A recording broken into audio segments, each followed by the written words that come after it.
So first one is from Danny.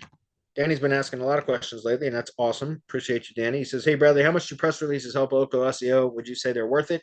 I do, yeah, because I use them all the time for all of my own local SEO clients, as well as even link building clients, white label link building clients. If they're on a subscription, we do press releases for them. My link building clients have the option to add an add-on that is a monthly press release, either standard or premium distribution. It's up to them what they want to pay for. But even those link building clients that don't put, choose the add-on for a monthly press release, excuse me, we do a press release every 2 to 3 months anyways, because it's that effective if done properly.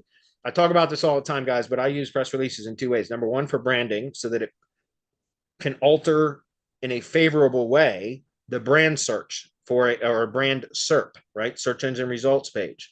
That's important. That's something that I think we as local marketers should be pitching to our clients all the time. Is that what does your brand search look like?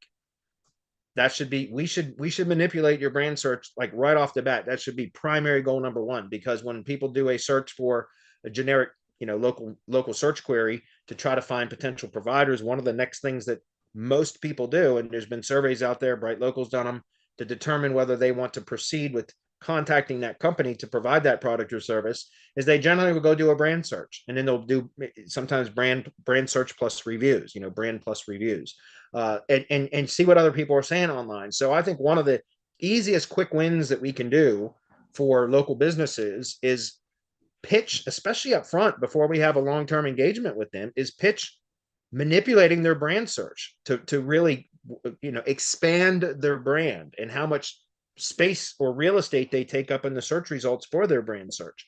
And press releases are fabulous for that. Especially the premium distributions, they're really good for that. But either way, press releases are good for that. So doing press releases for brand search manipulation is a primary goal or reason that I use them. And then number two is for maps, pushing maps.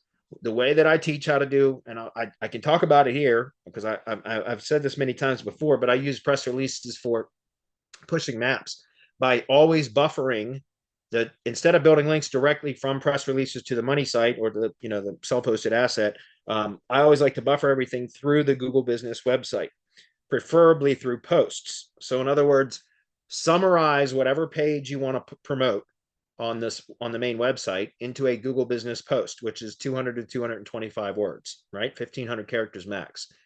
So you summarize the post, and then you publish it through your Google Business profile as a GB post.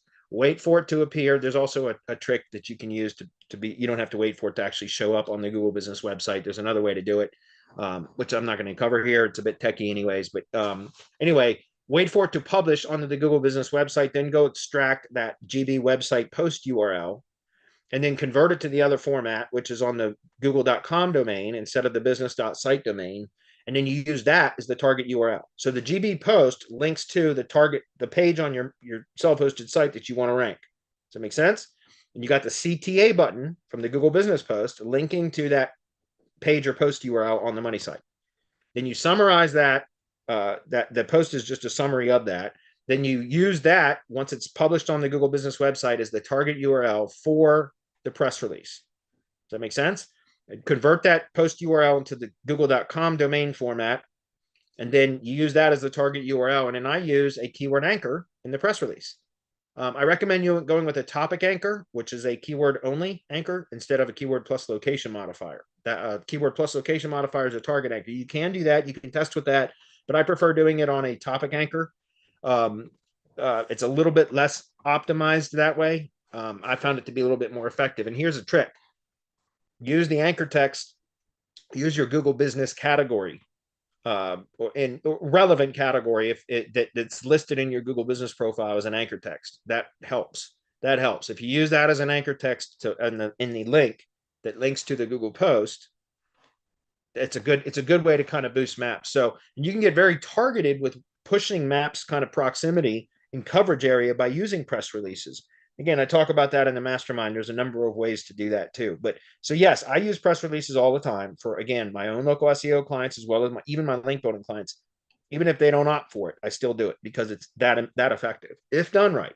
So again, we have a course called Local PR Pro that's in our mastermind.